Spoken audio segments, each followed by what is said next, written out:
Okay, let's unpack this. Repetition. Mm.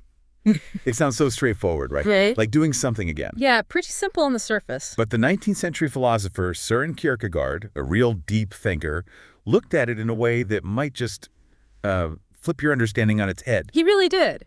He reveals that what we think of as simply doing it again has these profound implications for our sense of self, how we find meaning. It goes way beyond a simple definition. Totally. So today, we're diving deep into one of his early works, published way back in 1843, called Repetition, or in the original Danish, Gentagelsen. The Gentagelsen, yeah, it's a key one. Now, the core question Kierkegaard wrestles with in this book is whether it's even possible to truly repeat an experience. Think about it. Can you ever really relive a moment exactly as it was? That's a tough question. And maybe more importantly, what does this whole mean for how you live your life? For your sense of self? Right, that's the real existential heart of it. We've gathered some really insightful analyses of Kierkegaard's work. We'll be looking at how he distinguishes between two key ideas, repetition itself and something he calls recollection. That distinction is absolutely central. Understanding this difference is crucial for grasping what he's really getting at about living an authentic life, you know? Definitely. You can't really get repetition without getting that difference. So the mission for this deep dive, for you, is to really get to grips with Kierkegaard's core ideas about repetition. We want to see how these ideas connect with your own experiences of memory, the commitments you make, and that fundamental feeling of whether your life has meaning.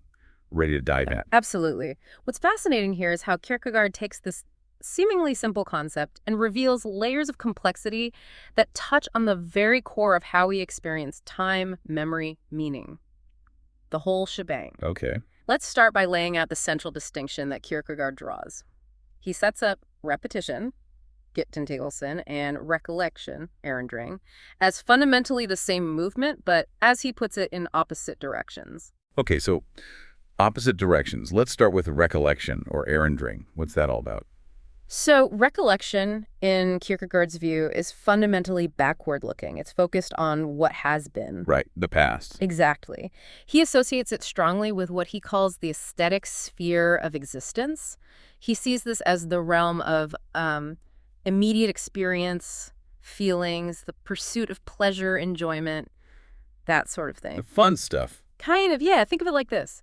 Recollection is where nostalgia lives. It's that imaginative reliving of the past, those fond memories that pop up, maybe remembering a perfect vacation or, a happy childhood moment.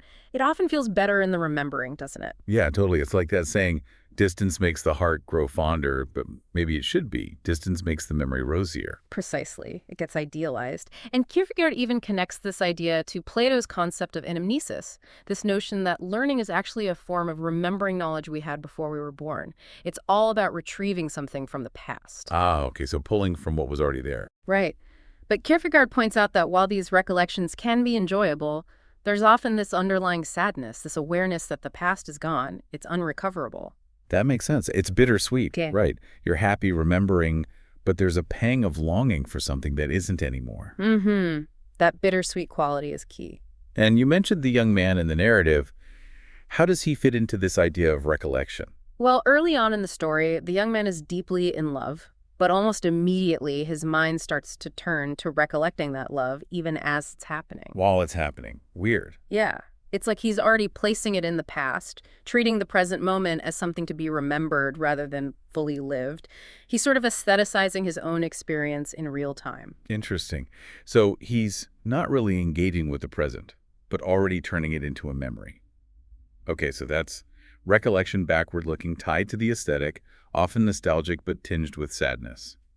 Now, what about repetition, Gentagelsen? How does that contrast? Now, Gentagelsen, or genuine repetition, as Kierkegaard calls it, is a movement that is recollected forwards. Recollected forwards. I like that phrase. It's evocative, isn't it? And the Danish word itself is really telling gen plus tage, meaning taking again. There's an active element to it, a deliberate reaching. Taking again. Okay. And while recollection is linked to the aesthetic, repetition is initially connected to the ethical sphere, things like commitment, responsibility, and particularly marriage. Yeah. That's a key example for him. Right, the ethical. Making choices, sticking to them. Exactly. But Kierkegaard argues it ultimately points towards an even deeper religious dimension. It doesn't stop at the ethical. Okay, so it moves beyond just duty. Right. So recollected forwards. It's not just passively remembering, but actively bringing something forward. Exactly. It's not just about what has been, but about the possibility of that which has existed now comes to be again. It's about renewal in the present that extends into the future. Renewal. Okay. And this is a crucial point. It's not about identical recurrence. It's not Groundhog Day. Right. Not just hitting replay. Kierkegaard himself says, the very fact that it has been makes the repetition into something new. The past experience changes the present one. Ah, that's the key twist. It's about hope, freedom, possibility, and this blissful security of the moment, a sense of grounding in the present that really contrasts with the inherent sadness of recollection. A security in the moment, not despite it. Interesting. Okay, so it's not just Groundhog Day where everything is exactly the same. Yeah. The fact that it happened before changes the nature of the taking again. That makes sense. Now, to really dig into this, Kierkegaard introduces this character, Constantin Constantius, who tries to test this idea of repetition, right? What was his experiment? Yes, Constantin, our pseudonymous narrator, sets out to test the possibility of repetition, specifically within the aesthetic realm. He plans a return trip to Berlin, a city where he had a previous, very enjoyable experience. Trying to recapture the magic. Exactly, and he goes to extraordinary lengths to recreate that past visit. He seeks out the same lodging, intends to see farces at the same Königstädter Theater, plans to frequent the same cafes. He's trying to meticulously replicate all the external conditions. Wow, that's some dedication to experimental psychology. Yeah. So did it work? Did he recapture that magical Berlin trip? Not even close. It ends in complete disappointment. He finds that even minor changes in circumstances, a different landlord, a theatrical performance that doesn't quite hit the mark, a changed atmosphere in the cafes, completely disrupt his carefully laid plans. Ah, reality bites. Pretty much. He's forced to conclude quite definitively that there simply is no repetition, and that he had verified this by trying to repeat it in every possible way. He thinks he's disproven it. Ouch. So all that effort for nothing. What did he learn from this failure? Or what did Kierkegaard want us to learn? Well, in hindsight, Constantin realizes a crucial flaw in his approach. He understands that his very intention to force repetition to control and perfectly recreate the past is what ruined his enjoyment of the present. The trying ruined it. Exactly. The external world, as it turns out, is just too fluid and contingent to allow for perfect replication. Things change, whether we want them to or not. You can't step in the same river twice, sort of. So the act of trying to force it actually destroys the possibility of it happening naturally. That's a bit ironic. Deeply ironic. And Constantin also had a larger philosophical ambition with this experiment. He hoped that repetition could be established as a new philosophical category, something that could challenge the then-dominant Hegelian idea of mediation, this process of things being reconciled through a kind of higher synthesis. So he was trying to take on Hegel. Ambitious. Very. He saw repetition as a way to directly engage with temporality, to almost stop time in its tracks and allow individuals to truly be in a moment, rather than constantly being swept forward into the past. A way to just be.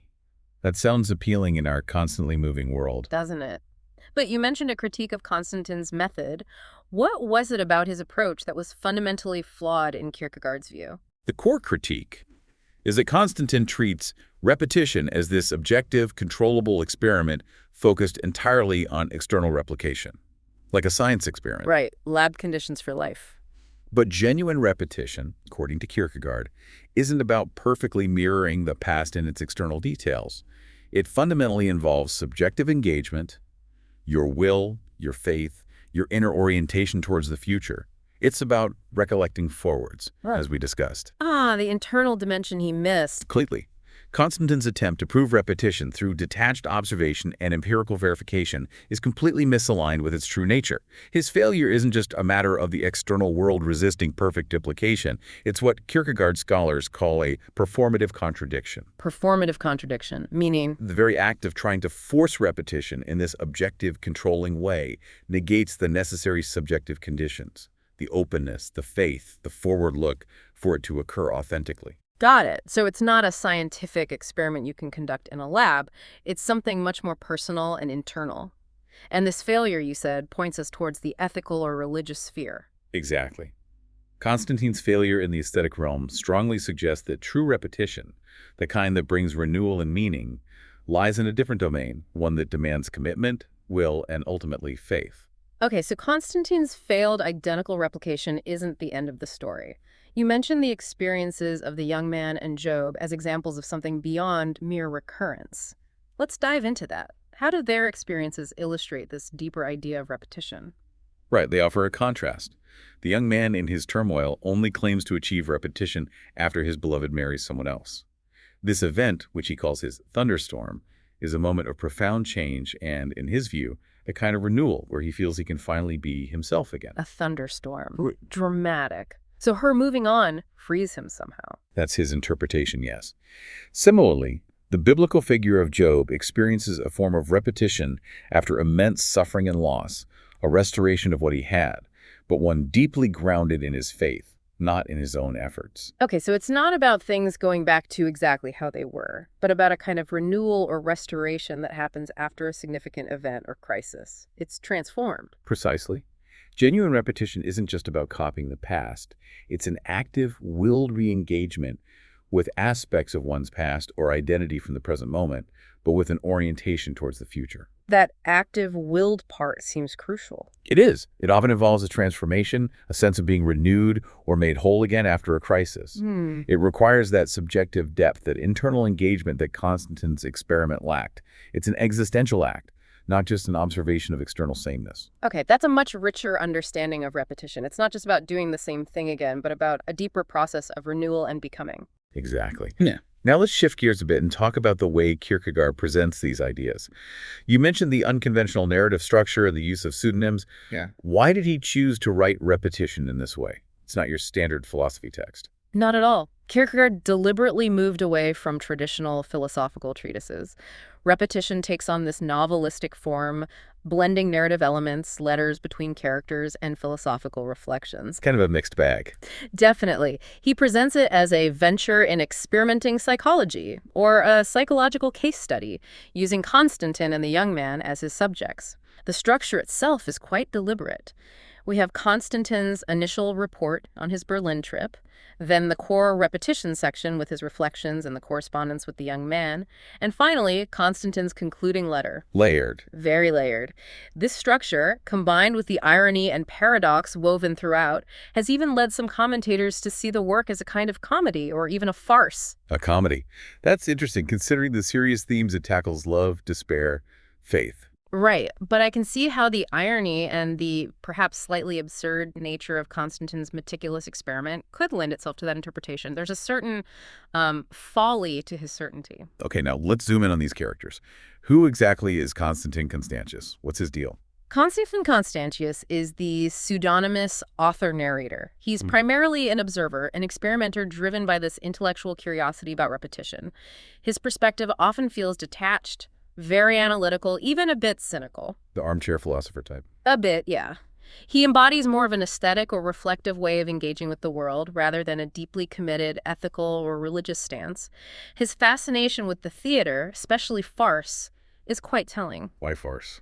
He sees theater as this space for exploring different identities, like a shadow play, where you can try on roles without the full weight of real-world consequences. And farce, with its imperfections, its spontaneity, its mix of the ridiculous and the potentially offensive. He sees it as mirroring the messy reality of human existence, living forward without a clear script. So the theater is a kind of playground for identity for him, a safe space to explore. Exactly. But as we've seen, his own attempt at orchestrating an aesthetic repetition in real life in Berlin ends in failure. His theory doesn't translate.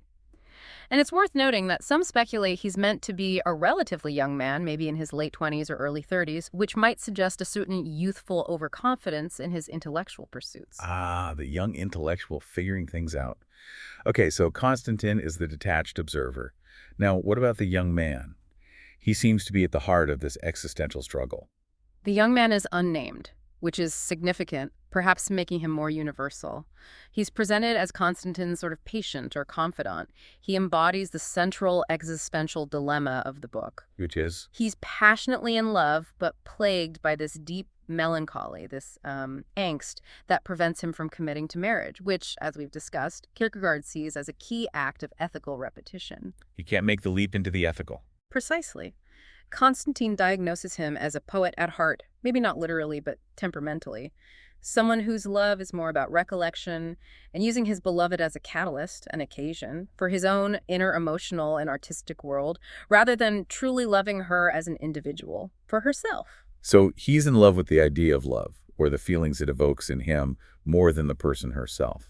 That's Constantine's take, anyway. That's Constantine's some clinical diagnosis, yes. And the young man goes through this journey of intense internal turmoil. He rejects Constantine's rather manipulative advice on how to break things off. What was the advice? Essentially to act like a cad, to make her break it off so he wouldn't have to. Oof, cold. Very. But the young man refuses. He even flees Copenhagen. But then he turns to the biblical figure of Job for understanding. His thunderstorm, as he calls it, is learning that the girl has married someone else. Right, the trigger event. And in a surprising twist, he interprets this not as a tragedy, but as the moment he achieves a repetition. I am myself again, he declares. Like the external obstacle being removed somehow resolved his internal conflict. That's unexpected. So, her moving on allows him to move on and find himself again. But Constantine is skeptical, right? He doesn't quite buy it. Very skeptical. Constantine questions the authenticity and depth of this transformation. He sees it as maybe just another poetic interpretation, not true ethical or religious repetition. And it's almost impossible to talk about the young man without acknowledging the very strong parallels between his story and Kierkegaard's own broken engagement with Regine Olsen, isn't it? Absolutely unavoidable. There's even a reported earlier draft where the young man commits suicide, which really underscores the seriousness and perhaps the personal reality of this struggle for Kierkegaard. Wow, that adds another layer of depth. So the personal is definitely intertwined with the philosophical here. Now let's go back to this idea of pseudonymity. Why not just write under his own name? What's the purpose of Constantine Constantius and this whole strategy of indirect communication? The use of pseudonyms like Constantine is absolutely central to Kierkegaard's project of indirect communication. It's not just about hiding. What is it about then? It allows him to explore these different perspectives. Constantine's cool detachment, the young man's passionate suffering without Kierkegaard himself explicitly endorsing any single viewpoint. He presents life views, standpoint. Letting the ideas speak for themselves, sort of. Exactly. The goal isn't to present neat philosophical arguments, but to actively engage you, the listener, to provoke you into wrestling with these existential questions for yourselves. He wants to make you think, not tell you what to think. How does he do that? He uses a whole toolkit. Irony, satire, humor, paradox, all designed to avoid a straightforward presentation and instead nudge you toward your own understanding. He was influenced by this idea of romantic irony from thinkers like Schlegel, where contradictions are intentionally used to reflect the complexities of life and to spark deeper thought. So it's less about telling you the answer and more about creating a space for you to find your own way to it. And how does this play out in the narrative dynamic between Constantine and the young man? Their contrast is key. Constantine represents this intellectual aesthetic approach, analyzing from a distance. The young man is living through this visceral, transformative experience. Head versus heart, or reflection versus existence. Something like that. And crucially, neither of their perspectives is presented as definitively correct. Constantine's experiment fails, and as we said, his assessment of the young man's success is doubtful. This forces you, the listener, to confront the limitations of purely intellectual reflection versus the messy realities of self-discovery and commitment. So the reader has to bridge the gap. Right. The narrative becomes a kind of dialectical exploration, where the unresolved tensions push you to synthesize your own understanding. It demands active participation. It's like they're holding up different pieces of the puzzle, and it's up to us to try and fit them together. Now, you also mentioned the struggle with language in the book. How does that relate to the themes of repetition and finding yourself? That's another fascinating layer. The young man, in his distress, views conventional language, everyday chat, as this repetitive gossip that's tied to a moral framework he rejects. He feels it doesn't capture his unique situation. Empty words. Yeah, or words that impose a meaning he doesn't accept. He yearns for a more authentic form of expression, like the original words he finds in the Bible, particularly the story of Job. Language that feels true. Right. Meanwhile, Constantine, while critical of empty language, even uses what he calls thief language, strategically employing mundane repetitions and cliches to conceal deeper meanings or intentions. Using repetition to hide things? Yeah. Both characters are grappling with the mundane repetition of cliches and inauthentic ways of speaking. This linguistic crisis really highlights the difficulty of articulating unique, subjective experiences. Language itself becomes an arena where this battle for genuine selfhood against the bull of habit and conformity is fought. So, the struggle to find the right words mirrors the struggle to find your authentic self and experience genuine repetition in your life. Okay, so we've explored the core ideas, the narrative, the characters. Now let's delve deeper into how repetition connects with these big existential themes like freedom, possibility, and the ethical and religious life. Constantine makes the statement that repetition is the watchword in every ethical outlook. What does he mean by that? When Constantine says that repetition is the watchword lesnet in every ethical outlook and interprets that Danish word lesnet as meaning releases into motion, he's positioning repetition as the very dynamic principle that drives ethical life. The engine of ethics. Kind of, yeah. It's about the capacity for commitment, the active choice to affirm your values and duties consistently over time. This stands in stark contrast to the aesthetic way of life, which often avoids any lasting commitments in favor of fleeting experiences and, keeping options open indefinitely. So it's about showing up again and again for what you believe in or who you've committed to, like marriage or a promise. Precisely. And Kierkegaard's view of ethical constancy is quite unique. He doesn't just see it as blindly following universal rules or adapting to social norms. For him, especially when you face those big existential crises, maintaining your ethical identity through repetition often requires a real self-transformation, a continuous process of rediscovering and renewing your fundamental ethical framework. That's a much more dynamic view of ethics than just following a checklist of rules. It involved this ongoing internal work, this re-choosing. Exactly. It's not static. Yeah. Now, how does freedom and possibility play into this idea of ethical repetition? The move into the ethical sphere involves actively choosing yourself through the exercise of your freedom. While the aesthete might see freedom as this realm of infinite abstract possibilities, anything could happen, the ethical person takes that freedom and uses it to make concrete commitments, to actualize those possibilities. Making possibility real. Right. Repetition, in this ethical sense, is the freedom to re-choose, to continually reaffirm those commitments, and in doing so, shape your present and future. It's an ongoing act of freedom. So freedom isn't just having options, it's also sticking with a choice. Yes. And interestingly, for someone living ethically, those concrete commitments, that actuality, paradoxically become easier to navigate than the overwhelming weight of infinite possibility. Possibility becomes heavy because it demands actualization. Ah, the burden of potential. Exactly. And it's through this repetition, this commitment, that new, real possibilities for growth and understanding open up, unlike the often empty, abstract possibilities of the purely aesthetic life. So it's like the boundaries of commitment actually create a space for deeper freedom and possibility within them. That's counterintuitive. It really is, but that's Kierkegaard for you. Yeah. It's in that sustained engagement that new avenues emerge. Now, you mentioned the stages of existence earlier. How does the idea of repetition function differently in the aesthetic, ethical, and religious stages? Right. Kierkegaard famously outlined these stages or spheres: the aesthetic, the ethical, and the religious. How does repetition act as a marker or a key element within each? Repetition really is a key indicator of where someone stands in these stages or how they're moving between them. Repetition, the book, as we've said, focuses a lot on the ethical stage and the real difficulty of achieving that constancy it demands, particularly symbolized by the young man's struggle with marriage. His failure to repeat ethically. Right. His initial state is clearly aesthetic, driven by recollection and fleeting feelings. Constantine's failed experiment shows the impossibility of finding meaningful repetition within the purely aesthetic realm.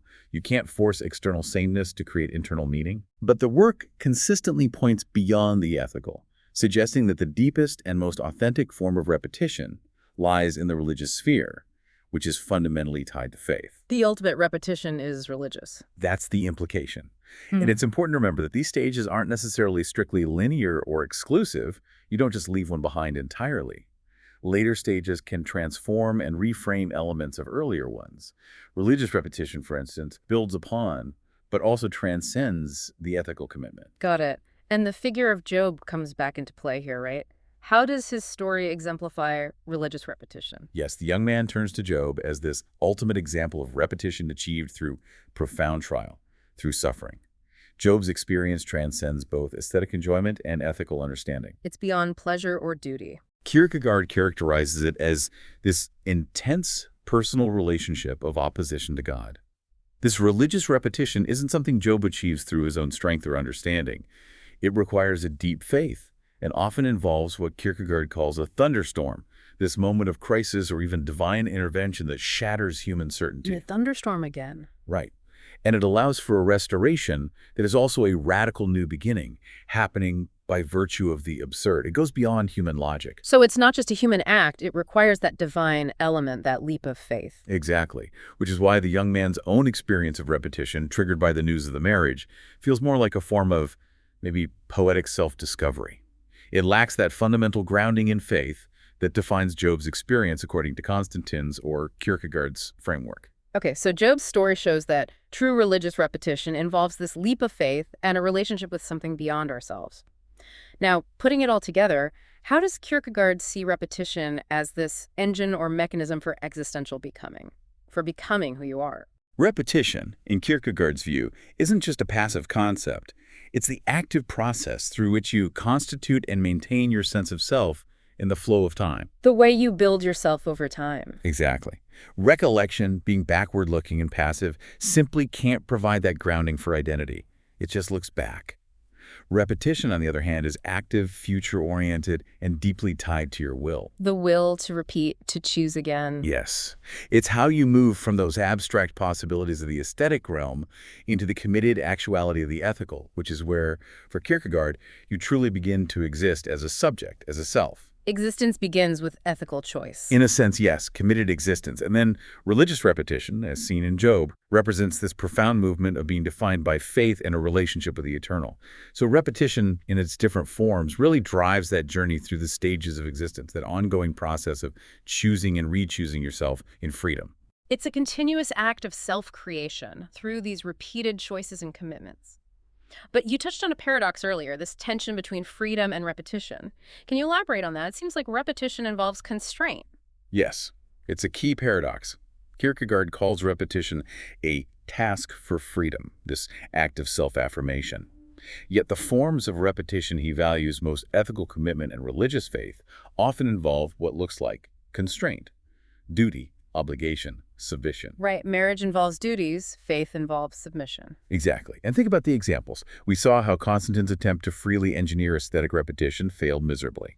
The young man's repetition seems to occur precisely when an external event, the girl's marriage, takes away his agency, removes the choice, and Job's repetition comes through this devastating ordeal imposed on him. So freedom isn't found in escaping constraint. It seems not, or at least not the deepest freedom.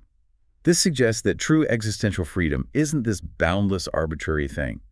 It seems to emerge paradoxically through accepting limits, embracing duty, or responding faithfully to these transformative events that might feel beyond our control. Meaningful repetition, that foundation of a committed self, is found not in the absence of constraints, but in your willed engagement with them. It's like the frame gives the picture its form. That's a fascinating tension.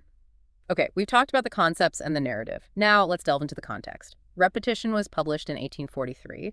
What was going on historically and, perhaps more importantly, biographically for Kierkegaard at that time? 1843 was a huge year for Kierkegaard, incredibly productive. Repetition was released on October 16th, the exact same day as Fear and Trembling, and 3 upbuilding discourses. Wow, 3 major works on one day. Yeah. This flurry of publication marks a key period in his early aesthetic authorship, coming right after the publication of his massive work, Either or, earlier that same year. Okay, so a really intense period of writing. Definitely. But the biographical context, specifically his relationship with Regine Olsen, is absolutely crucial for understanding repetition. You almost can't separate them. Yes, the infamous Regine Olsen affair. Can you remind us of the timeline and the key aspects of that relationship? It hangs over so much of his work. It really does. Kierkegaard met Regine Olsen in 1837. They became engaged in September 1840, but he abruptly broke off the engagement in October 1841, just over a year later. Why? What were the reasons? That's the million-dollar question. The precise reasons are still debated by scholars. Some point to his deep-seated melancholy, what he called his thorn in the flesh. Others suggest religious scruples, a sense of a unique, maybe solitary divine calling that conflicted with marriage, or even a painful awareness of his own personal failings, feeling he couldn't make her happy, or that his literary vocation demanded it, A mix of factors, probably. most likely. Whatever the specific combination, this broken engagement became a central, almost obsessive theme throughout his writing, especially the pseudonymous works. And the parallels with the story of the young man in Repetition are hard to ignore, right? They are undeniable. The young man's passionate love, the proposal, the subsequent doubts, and inability to commit to marriage, it very closely mirrors Kierkegaard's own experience. The text grapples directly with the emotional and philosophical fallout of such a situation. Like he's working it out through writing. Seems very likely. Kierkegaard himself faced accusations of, well, basically experimenting with Regin's affections, of being cruel criticisms that echo in Constantine's detached, almost clinical analysis of the young man. Ouch. Life imitating art, or art processing life. Right. He often used the broken engagement as a lens to explore the tension between the universal demands of society, like marriage, ethical duty, and the unique path of the exception. The individual who stands outside, often driven by religious or artistic imperatives. The young man, paralyzed, poeticized by his inability to marry, becomes this kind of exception. The one who can't fit the mold. Exactly. And Constantine's rather cynical advice to act like a scoundrel, to force the girl to end it, also aligns with some accounts of Kierkegaard's own rather confusing and perhaps cruel actions towards Regine after the breakup. Trying to push her away. Seems like it. There's even speculation that the ending of Repetition, where the young man finds this strange liberation in hearing of the girl's marriage, might have been influenced or even revised in light of the real-life marriage of Regine Olsen to Johann Friedrich Schlegel in 1847. Now, the book came out in 1843, but it suggests his thinking about it continued, or maybe there were manuscript changes. Interesting possibility. And Kierkegaard himself admitted later on to using his writings as a form of indirect communication with Regine after their separation, trying to explain himself, perhaps. It's a fascinating and somewhat heartbreaking intertwining of life and art. Now, what about the initial reception of Repetition? How did Kierkegaard's contemporaries react to it back in 1843, 1844? Information on the immediate reception is somewhat limited in our sources. Kierkegaard's early readership was relatively small, mostly confined to Copenhagen and Scandinavia. Not an international bestseller right away. Definitely not. Repetition was recognized early on as one of his more challenging and dense works. Walter Lowry, one of his important 20th century translators, even called repetition one of Kierkegaard's most confusing terms. So it baffled people from the start. It seems so. However, we do know that Johann Ludwig Heiberg, a prominent Hegelian critic and cultural figure in Copenhagen, likely reviews Repetition. Kierkegaard, writing under the pseudonym Constantin Constantius, even drafted an unpublished response to Heiberg's review, defending his concept. So he was engaging with critics, even pseudonymously. Yes. Later journal entries reveal Kierkegaard's criticism of Heiberg's naturalist approach, arguing that it completely missed the essential existential and spiritual dimensions of repetition. He felt Heiberg just didn't get it. So this indicates that the book did receive contemporary critical attention, even if the specific details of that reception are scarce in our sources. So even then, it was seen as a complex work that sparked debate. And the fact that he responded in pseudonym highlights his ongoing engagement with the ideas presented, even while maintaining that distance. Exactly. This blend of personal experience filtered through pseudonymity is so central to understanding Kierkegaard. It's like he's revealing and concealing at the same time. Right. Repetition is deeply rooted in his personal crisis, his sacrifice of the single individual, clearly referencing Regine, yet it's all presented through this elaborate fictional framework, these characters. Constantine's detachment, the young man's anguish. Exactly. We get his experience filtered through these different lenses. This creates a simultaneous revealing and concealing, a distance that allows him to dissect these incredibly personal themes. Love, guilt, the conflict between the ideal and the real, the struggle with commitment in a way that direct autobiography might not have allowed. It gives him space. He transforms his own trauma into a philosophical exploration of these universal human themes, achieving a deeper level of understanding and communication through this narrative mediation. Yeah, it's a powerful way of processing and exploring such profound personal experiences, turning pain into philosophy. Now let's look at the bigger picture. What is Repetition's philosophical legacy? How has it influenced thinkers who came after Kierkegaard? Kierkegaard's entire body of work, including Repetition, has had a monumental impact on 20th and 21st century thought. It's huge. He's widely considered the father of The existentialism. father of existentialism. Okay, Why? why? Because of his intense focus on the single individual, on subjective experience, over these big, abstract philosophical systems like Hegel's that were dominant at the time. His explorations of subjective truth, the weight of choice, freedom, anxiety, despair, the search for meaning, all of that laid the very foundation for existentialist philosophy later on. So he really shifted the focus from these grand, overarching systems to the lived experience of the individual.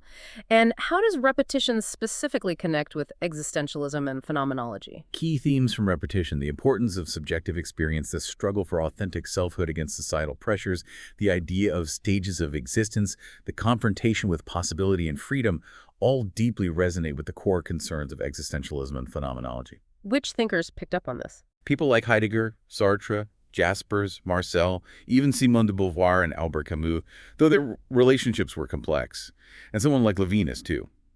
They all engaged with Kierkegaard's ideas in various ways. Plus, his descriptive approach to religious experience, trying to understand it from the inside out, also anticipates the methods used in phenomenology. It's like he was laying the groundwork for a whole new way of thinking about what it means to be human. And what about his influence on postmodern thought?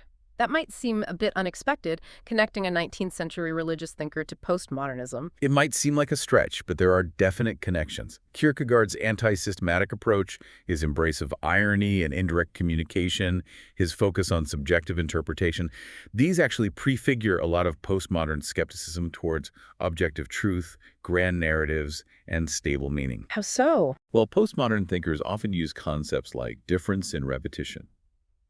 Deleuze is a prime example to destabilize traditional categories. And you can see early echoes of this in Kierkegaard's idea of repetition, not as identical recurrence, but as something that always involves difference, novelty.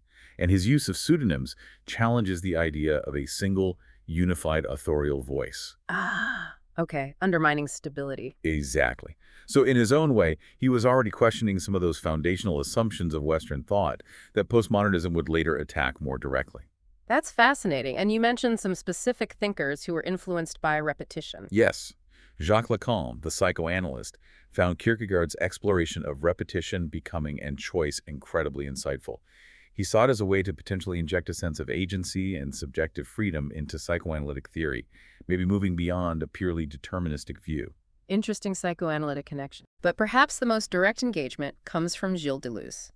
His hugely influential 1968 book, Difference and Repetition, explicitly acknowledges Kierkegaard, along with Nietzsche and Péguy, as crucial precursors in thinking about repetition beyond mere sameness or generality. Deleuze engages with Kierkegaard critically. He doesn't just accept it all, but he recognizes his profound importance in shifting how we think about repetition itself. So Deleuze saw him as a key starting point. Definitely. Even someone like Ludwig Wittgenstein, who's in a very different philosophical ballpark, expressed immense admiration for Kierkegaard. He apparently called him a saint, and by far the most profound thinker of the 19th century. Wow. That's high praise indeed, coming from Wittgenstein. So repetition's influence really stretches across different schools of thought and continues to be felt today. And it even foreshadows some of these later postmodern ideas within its own framework. Absolutely. The central idea that repetition isn't just identical recurrence, but involves difference and moves forward. The fragmented narrative. The pseudonyms challenging a single authorial voice, the questioning of stable identity through the young man's crisis.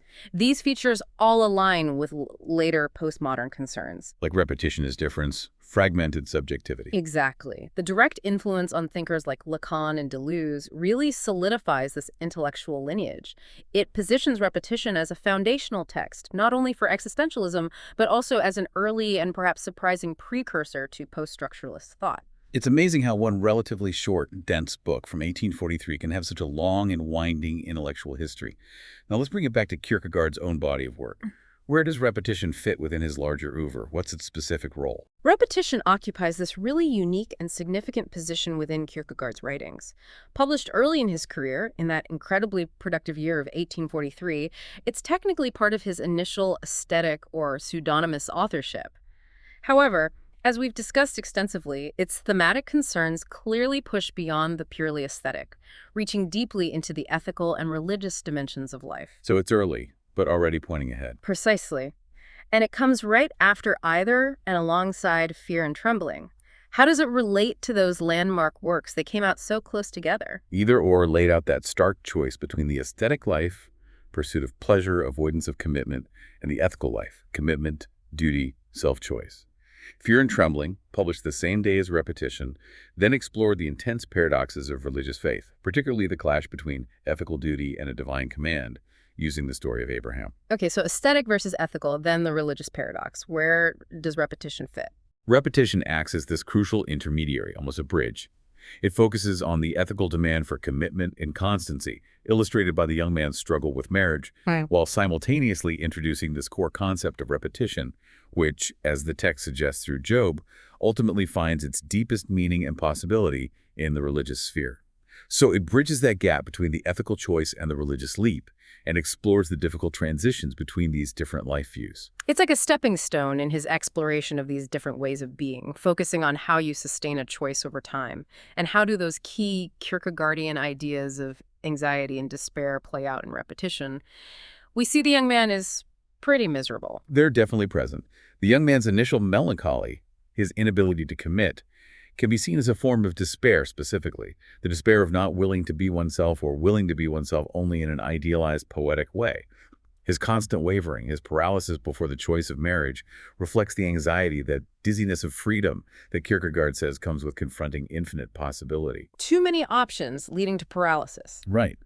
Even Constantine's frustration after his failed experiment hints at a deeper despair potentially lurking beneath his detached, reflective existence. A life lacking any grounding, authentic repetition might ultimately feel empty. So these feelings of unease and uncertainty are tied to the character's struggles with repetition in different stages of life. Yeah. And you mentioned that faith is crucial for achieving that highest form of repetition. Absolutely.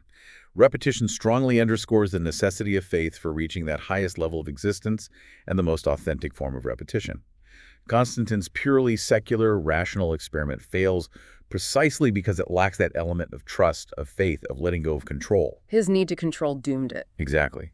Job's story, presented as the model for true religious repetition, is entirely built on his unwavering faith through immense suffering, even when it seems absurd.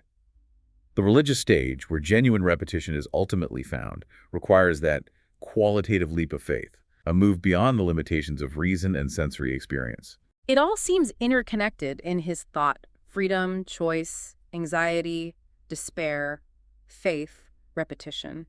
Now, are there any specific connections or cross-references to other Kierkegaardian works that are particularly relevant to understanding repetition?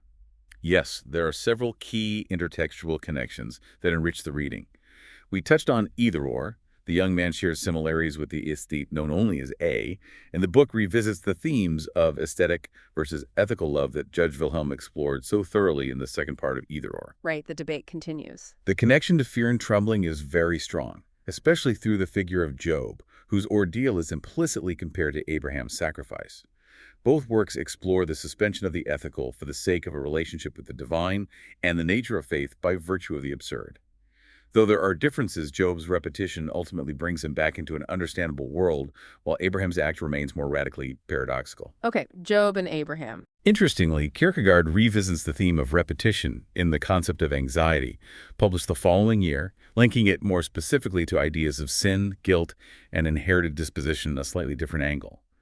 And later, in Stages on Life's Way, 1845, both Constantine Constantius and a character clearly based on the young man reappear, continuing their exploration of aesthetic and ethical perspectives on love, marriage, and life. So it's part of this ongoing conversation within Kierkegaard's own writings, these characters and themes reappearing and evolving, and ultimately you see repetition as this vital bridge in his oeuvre. Precisely. It acts as a crucial transition. It moves from that initial, fairly clear aesthetic-ethical dichotomy presented in Either-or towards the deeper, more complex ethical-religious paradoxes of Fear and Trembling and the more profound psychological and theological explorations in his later works. How does it make that transition?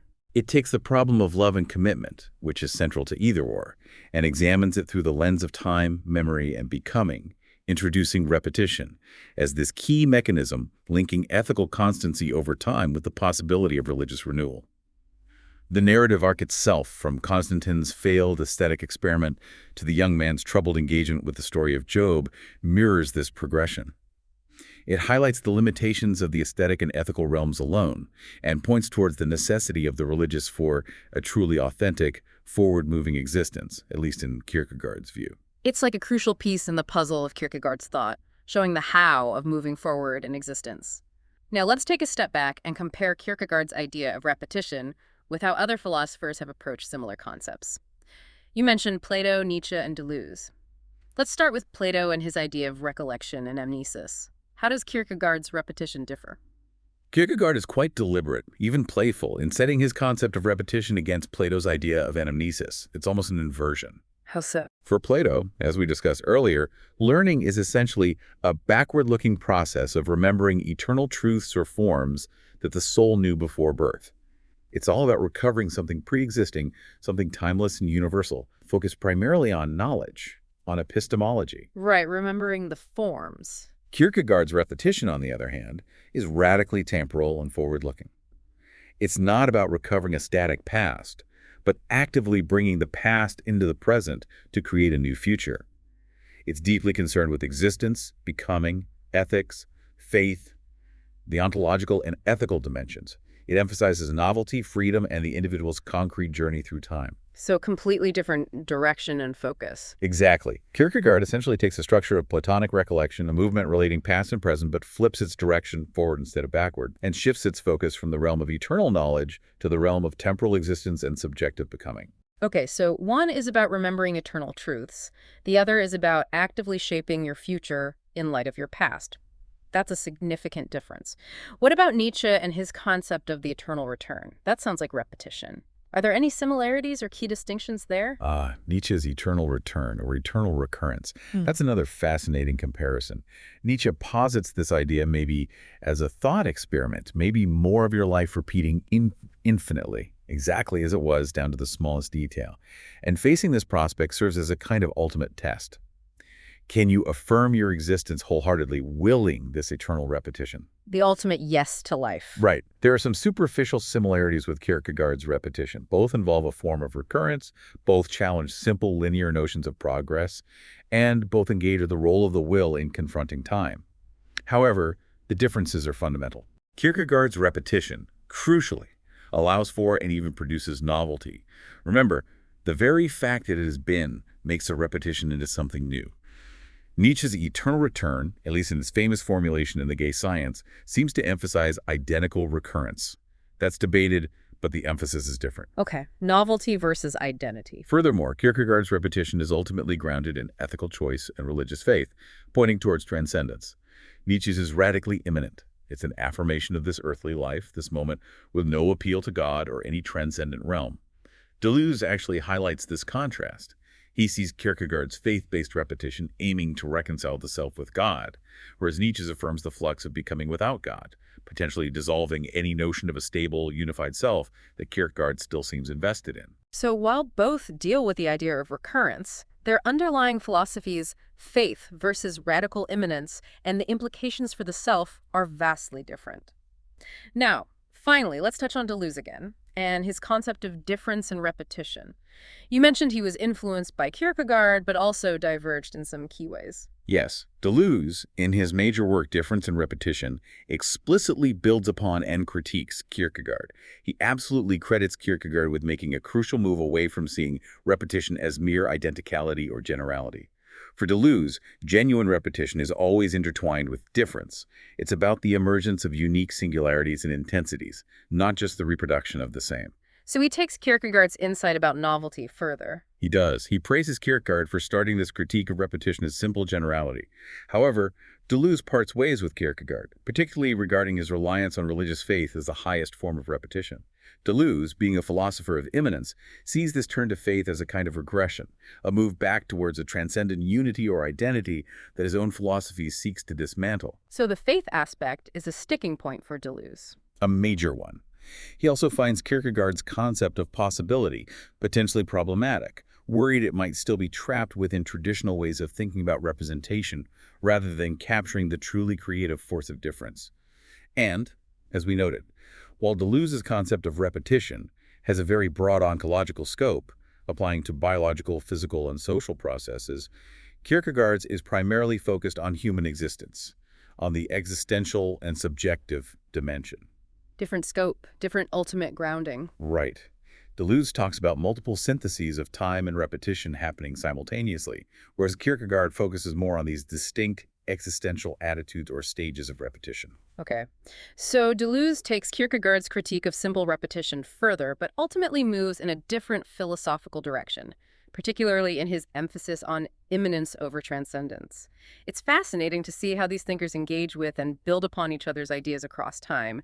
To really solidify these distinctions, maybe we can quickly recap the key features side by side. Good idea. Let's try that. Future Kierkegaardian repetition, Platonic recollection, Nietzschean eternal return, Deleuzian repetition. Primary focus existence, becoming, ethics, faith knowledge, epistemology, forms life affirmation, will ontology, difference, intensity, directionality forward, recollected forward, backward, remembering, cyclical, often read as identical, intensive, virtual to actual, do, relation to novelty produces novelty difference, recovers, pre-existing sameness, often denies novelty identical, difference is the repetition, locus ethical religious subject, will soul, intellect individual will, cosmos being, singularities, events, goal function existential becoming, faith commitment attaining truth affirming difference becoming, relation to trans. Points towards requires, God faith assumes, eternal form soul, rejects radically imminent. Yeah, that table really helps clarify the nuances, doesn't it? It shows how the same word repetition can point to vastly different philosophical projects. Kierkegaard's is uniquely focused on that subjective, existential, and ultimately faith-based journey of becoming. Definitely. Now, as we start to wrap up, let's consider why Kierkegaard's repetitions still holds relevance for us today. What makes these almost 200-year-old ideas still resonate in the 21st century? Well, despite its historical context, repetition continues to offer profound insights into our contemporary lives, I think. Its core exploration of authenticity versus what Kierkegaard saw as empty, mundane repetition is incredibly relevant. How so? Think about it. Kierkegaard's critique of hollow conformity, meaningless chatter, empty habits, the pressure to just go along. Doesn't that speak directly to modern anxieties about alienation, about feeling lost in mass culture, social media echo chambers, the sheer noise of modern life? Yeah, the feeling of just going through the motions. Exactly. And his idea of genuine repetition, that conscious willed choice towards selfhood through renewed commitment and engagement, offers a powerful, if demanding, model for trying to live more authentically. He reminds us that inauthenticity isn't just about external pressures, the system, whatever. It's also about our own potential avoidance of that difficult ongoing work of self-creation. It's a call to be more present and intentional in our repeated actions and choices, rather than just drifting. And what about his exploration of crisis and transformation? That seems pretty timeless. Absolutely. The journeys of the young man, however ambiguous, and Job, finding some form of renewal through loss and suffering, offer valuable perspectives on navigating our own crises, building resilience, finding meaning after difficult experiences. Kierkegaard's idea of recollecting forward, integrating our past, even the painful parts, into a renewed future really resonates with modern understandings of personal growth and post-traumatic growth. It's not about forgetting the past or just bouncing back, but about how we carry it forward and let it shape, even strengthen our future path. And his emphasis on individual freedom and responsibility feels particularly important today, doesn't it? It really does. Yeah. In a world where it can sometimes feel easy to blame external factors or feel overwhelmed by systems, Kierkegaard's insistence on actively repeating our fundamental choices, who we want to be, what we value, what commitments we uphold, remains vital. He grounds freedom not in having limitless abstract options, but in our sustained, responsible engagement with the choices we do make. It's a reminder that freedom isn't just about having choices, but about the ongoing work of making and remaking ourselves through those choices, day after day. And his complex treatment of subjectivity and time, how we experience the interplay of past, present, and future, that still informs philosophical discussions today. Oh, definitely. His insights into the active versus passive ways we engage with the past, the challenge of maintaining a coherent sense of identity over time. These continue to be relevant in fields like phenomenology, philosophy of mind, ethics, discussions about personal identity, memory, the nature of lived time. And the failure of Constantine, that has lessons too. Yes. Constantine's failure serves as this important caution against believing that purely objective, detached analysis can ever fully grasp the complexities of human existence. It challenges excessive rationalism or scientism that overlooks the crucial role of subjective commitment, passion, paradox, and even faith in human life.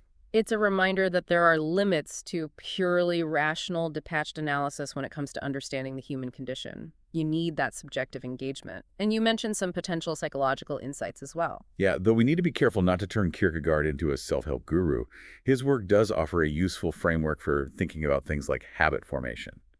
The distinction between those automatic, potentially deadening habits and a more conscious, genuine repetition that could be a tool for growth seems psychologically valuable. Like the difference between a rut and a groove. Something like that.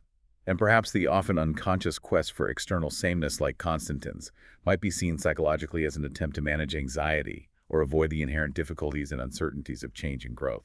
So even on a personal, psychological level, his ideas about repetition can offer food for thought about our own patterns. And ultimately, you said the power of repetition lies in its ambiguous portrayal of the concept itself. It's not just presented as good. Exactly. That's part of its richness. It presents repetition simultaneously as this high ideal of ethical and religious life associated with stability, constancy, even happiness, but also in its mundane, unthinking form as something potentially demonic, boring, inauthentic, stagnant. The repetition of habit versus the repetition of commitment. Precisely. This forces us, the readers, to really grapple with the kind of repetition we're engaging in or seeking in our own lives. Is it this mechanical, unthinking habit that numbs us? Or is it a conscious, willed recommitment, a renewal through faith or ethical choice? This distinction, I think, remains incredibly relevant as we navigate the often highly repetitive structures of modern society and strive for meaning, individuality, and freedom within them. It's a powerful challenge to examine the repetitions in our own lives and to consider whether they are leading us towards greater authenticity or simply keeping us stuck. So, to summarize our deep dive into Kierkegaard's repetition, we've explored his crucial distinction between backward-looking recollection and forward-looking repetition. The active, future-oriented nature of true repetition, the idea that it brings novelty. Its deep connections to ethics and faith, moving beyond the aesthetic sphere. And the significant challenges of achieving it, avoiding that, fall into just mundane, empty recurrence. And hopefully, for you, the listener, this has sparked some reflection on your own experiences with memory, the commitments you've made, maybe times you felt a sense of renewal or being stuck in a pattern. Yeah, consider how you might be recollecting forward in ways you hadn't perhaps thought about before. Where are you actively taking, again, parts of your past to build your future? And with that in mind, here's a final thought for you to ponder. Is the repetition you experience in your daily life, your routines, your relationships, your work, primarily a source of stagnation? Or could it be a potential pathway to deeper meaning and authenticity? What would it mean for you to actively take, again, aspects of your life with real intention and that forward-looking perspective Kierkegaard talks about? Kierkegaard's repetition, while undoubtedly a challenging, sometimes perplexing work, offers such a rich and enduring framework for thinking about these fundamental aspects of what it means to be human. We definitely encourage you to delve deeper into his work, maybe even tackle repetition itself and explore the many thinkers he has influenced. There's a lot there.